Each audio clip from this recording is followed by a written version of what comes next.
Yan, so yan po ang carrots. Nagapera ulan.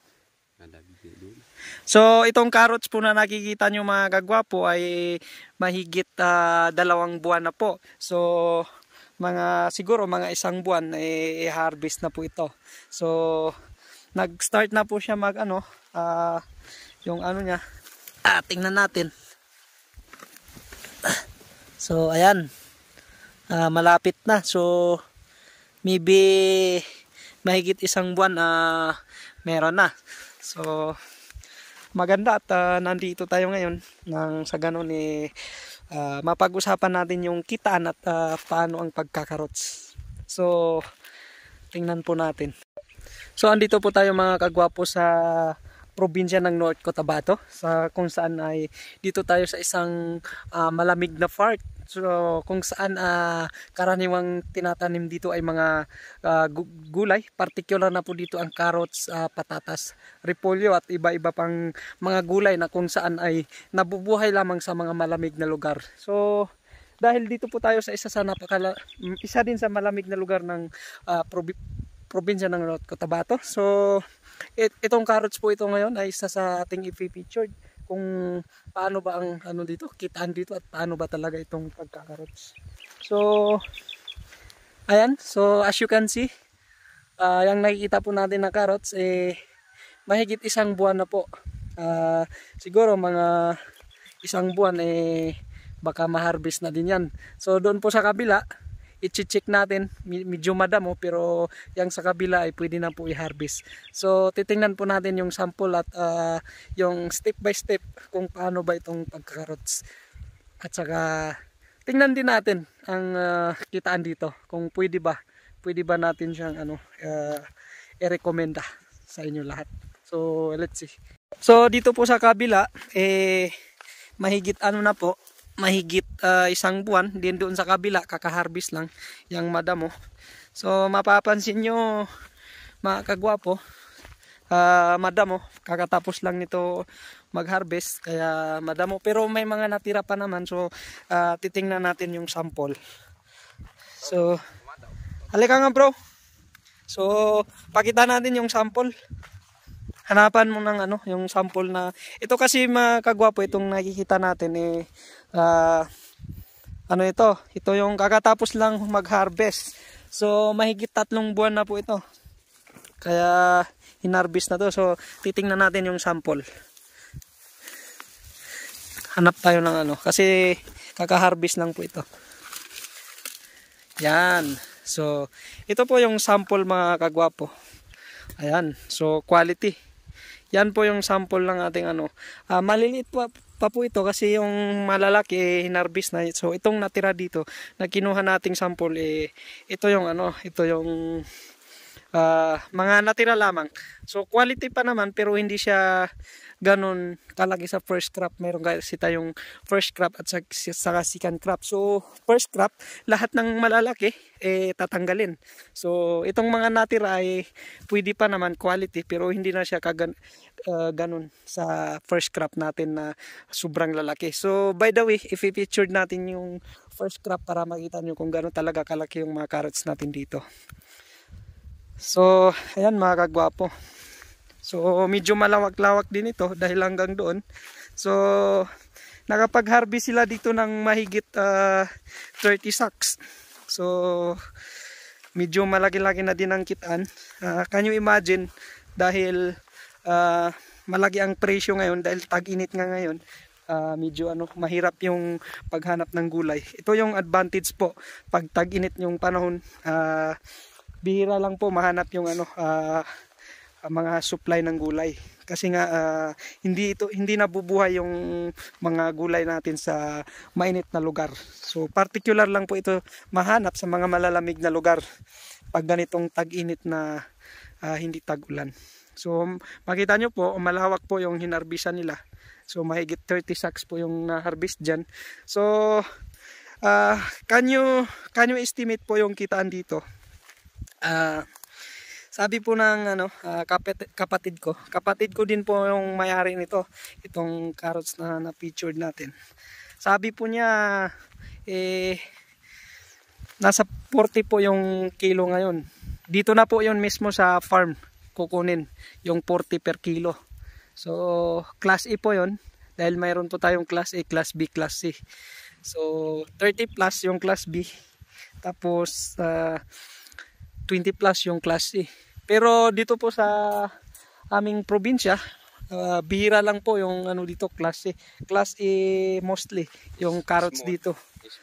Kasi malamig nga po dito at saka mataba yung lupa. So sa mahigit 30 sacks, yung kada isang sakong carrots nagre-range ng 100 kilo. So times 40. So magkano nga yung kita ng isang sakong carrots, bro? Mga sobra kay kuan.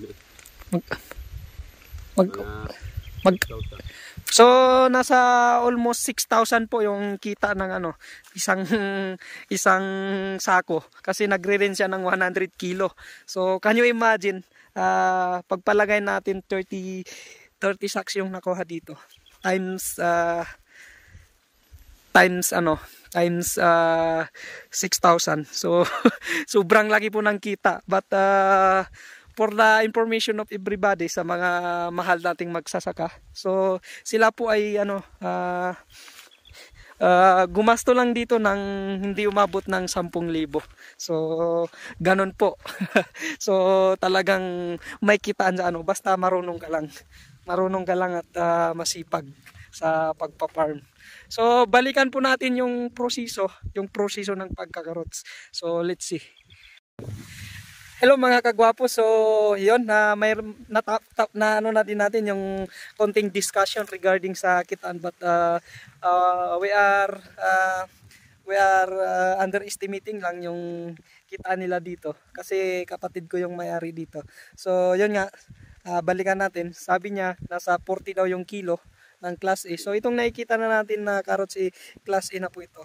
So yung na-harvest na nila po dyan sa kabila, yung pinakita ko sa inyo, yung sa kabila, mahigit 30 sacks. So ang isang sako ay nagre-range ng almost 6,000 yung kita, dahil dito na po yung bintahan mismo sa farm. Dito na po nagpipick up yung mga namimili ng gulay, yung mga retailer, dahil gusto nila makuha yung produkto ng presko at makapag-select sila ng magaganda, yung class A at saka class B, class C. So dito na din po sila nagsiselect, kaya maganda dahil dito na mismo sa farm kinukuha ng ating mga mahal na retailer. So balikan po natin mga kagwapo. So since na featured na natin na may kitaan talaga sa carrots basta marunong ka lang at saka matyaga. So tingnan natin yung proseso ng pagkakarots. So dahil ako po ay isang magsasaka mga kagwapo, hindi bago sa akin tong carrots. Nagkakarots din po ako. So yung pagkakarots po mga kagwapo, nakita nyo po yung malinis.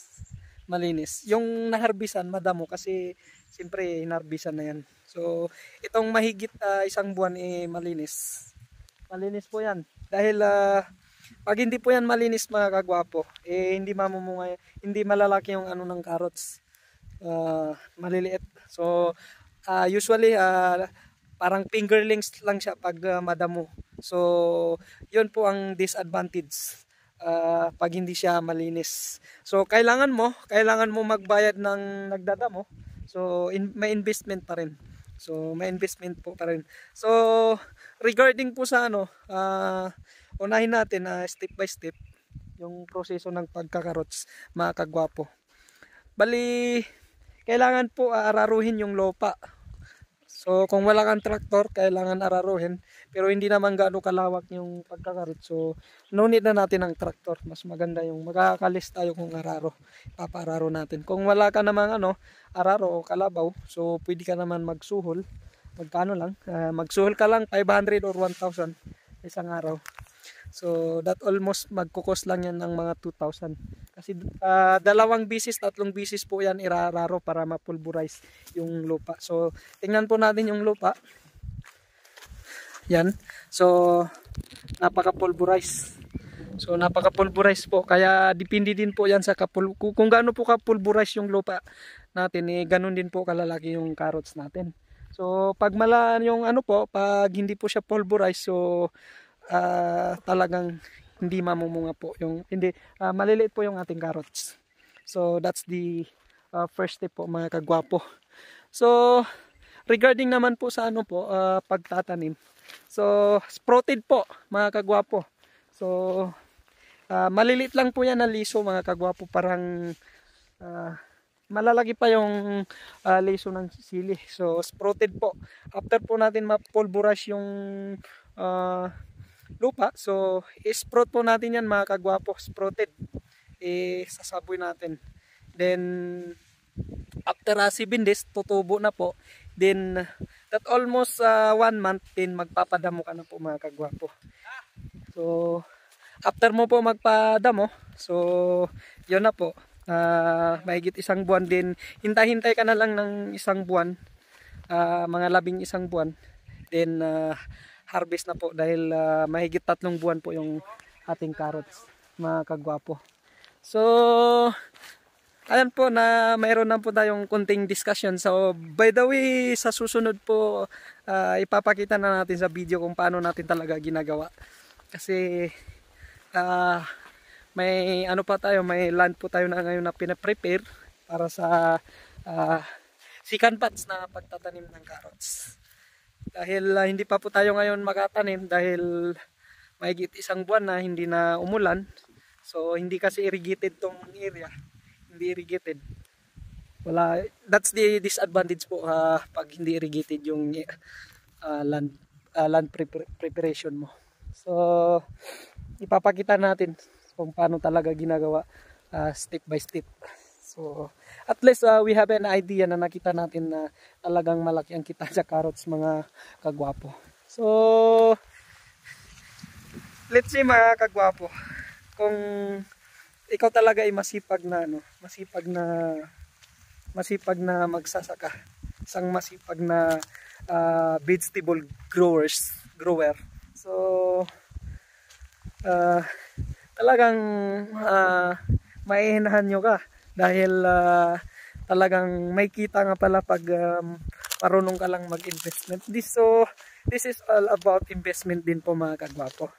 So sa susunod mga kagwapo, mag-feature pa tayo ng iba't ibang klaseng tanim, dahil mayroon pa po dito mga repolyo at patatas. So isa din po sa patatas ang pinagkukunan, ikinakabubuhay ng mga tao dito. So isa yan sa mga i-feature natin. So see you po mga kagwapo, and have a nice day. At maraming salamat po sa pagsuporta. At sana po nakabigay din po ako sa inyo ngayon ng isang magandang idea regarding sa pagsasaka. Kung ano ang mga tanim na pinagkakakitaan natin dito na talagang prove na po. So maraming salamat po.